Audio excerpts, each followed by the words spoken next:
on Newsline 9. Covering local high school sports like no one else. Newsline 9's Sports Express. Presented by Marshfield Clinic.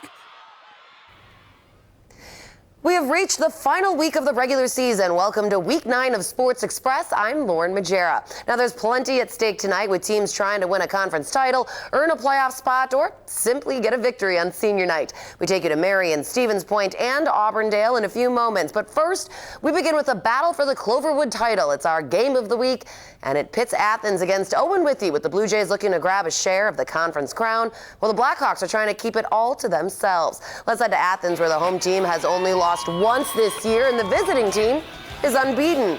Athens leading 16-12 to start the third, and after a very long drive, Dalton Livica gets the end zone on the misdirection play. That gives the Blue Jays a 23-12 advantage. But don't look away just yet, because Owen Withee's offense is explosive. And here's a good example of that. Austin Mallorin takes the give and never looks back, outrunning the only Athens defender left for a 44-yard touchdown.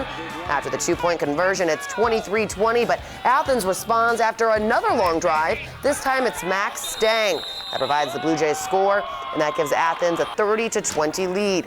Owen Withee would try to make something happen late, but the Athens defense wants nothing of it, sacking Albert Gorlitz. Athens spoils Owen Withee's undefeated season with a 30-20 win. The Blue Jays and the Blackhawks each take a share of the conference title. Newman Catholic clinch a playoff spot with a win over Assumption at home tonight. Tie game at one touchdown apiece. Newman defense putting pressure on the quarterback. Marcus Gabriel coming out of nowhere for the sack and loss of yardage. Assumption defense doing work as well. Eric Bychinski dumps the ball. Ben Goetz would recover. Well, that turnover would lead to this. The handoff to Colt Linsmeyer is good, and he runs it in for 6. The extra point is good, and Assumption leads 14-7. But Newman would come back with the victory, 28-21. And our coverage of Week 9 continues with a look at the very complicated Merriwood Conference. And for that, we send it over to the newsroom, which becomes our Sports Express Command Center on Friday nights. That's where David DeGuzman is standing by with more playoff sports to hand out. David?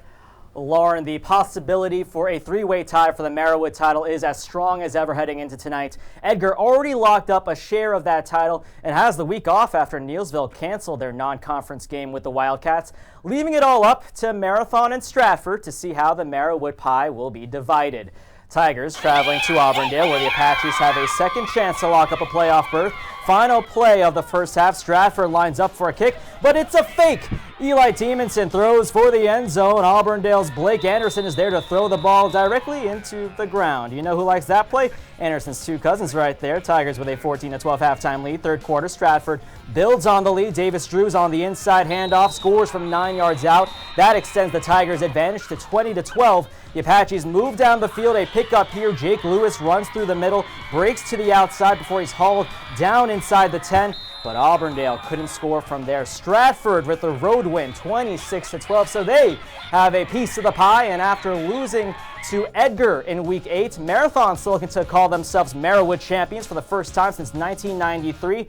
And they can do that tonight. Marathon winning 38-20 over Shawamigan. So the pie will be divided up three ways. Marathon, Edgar, Stratford, 2013 Merriwood champions.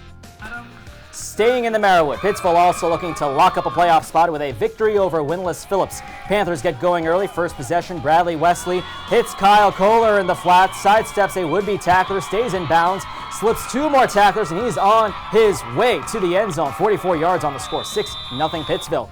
Next possession, Nathan Dupuis takes the toss, running a sweep to the left. Somehow he breaks through all those defenders, and from there it's wide open to the goal line for a 36-yard touchdown. Pittsville goes up 14-0. And now it's their third possession, and this time it's a straight handoff to Dupuis. With some room to run, he goes 45 yards for the TD. Pittsville wins 49-6. In the VFA South, Spash has a slim outside chance of making the playoffs with a sub-500 conference record. Needs to beat Oshkosh West. This is Ethan Clark. He'd have a big day for the Panthers.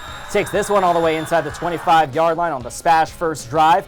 Then from the 13-yard line, Mark Sabri falls into the end zone. Panthers on the board first. Oshkosh West would have nothing to show for their first two drives, and after Clark sets up another scoring opportunity, Well, he'll run in for the 1-yard touchdown. Spash goes up 21-0 at the half. This game did start late, so we don't have a final for you yet. There is the halftime score, 21-0 over Oshkosh West.